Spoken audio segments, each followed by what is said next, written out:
Hello guys, today we will learn shading. For shading and artifacts, we use B pencil 2B, 4B, 6B and 8B. B pencils are softer as 2B is soft, 4B is more softer, 6B is more soft and dark, 8B is so on. Okay, so we use these B pencils for giving shading. So the higher the number, the darkest. Let's make value chart.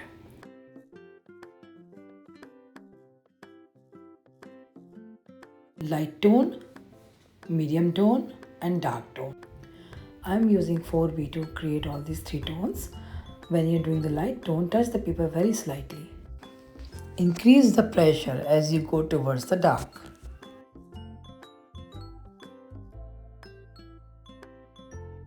Now I'm creating a circle into a 3D sphere.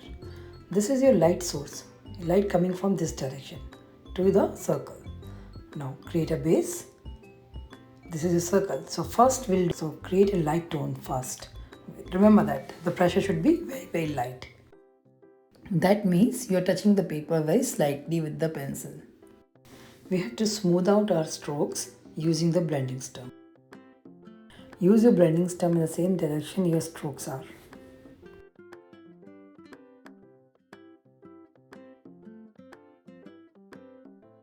Just go along with your shape so that you can achieve the 3D shape. Repeat the same step for low, medium and dark tone. So now I'm doing the medium tone here. Now this time my strokes are smaller than the lower tone. That means my next stroke will be smaller than this one. So yes, when I'm doing the dark one, my dark tone will be smaller than the medium one.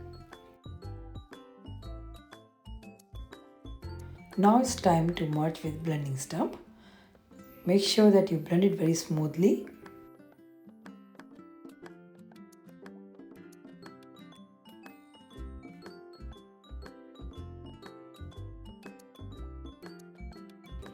Now create a shadow and use the darkest tone.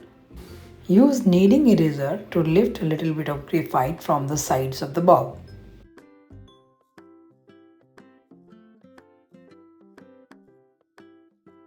Let's learn to do the shading work as well. Shading depends on the pressure you put on the paper.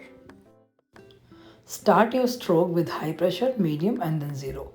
Starting, put more pressure. In medium, lift your pencil a little up, and when I say zero, that means you lift your pencil up from the paper. So now see this process, high, medium, zero in a fast speed. This is how you are supposed to be doing. If you see your paper in between, you can go back and fill those gaps. After that, you use your blending stump to blend. Now you have learned the process of shading and blending. To get more videos like this, please like, share and subscribe. MinuArtbyHeart. Thank you.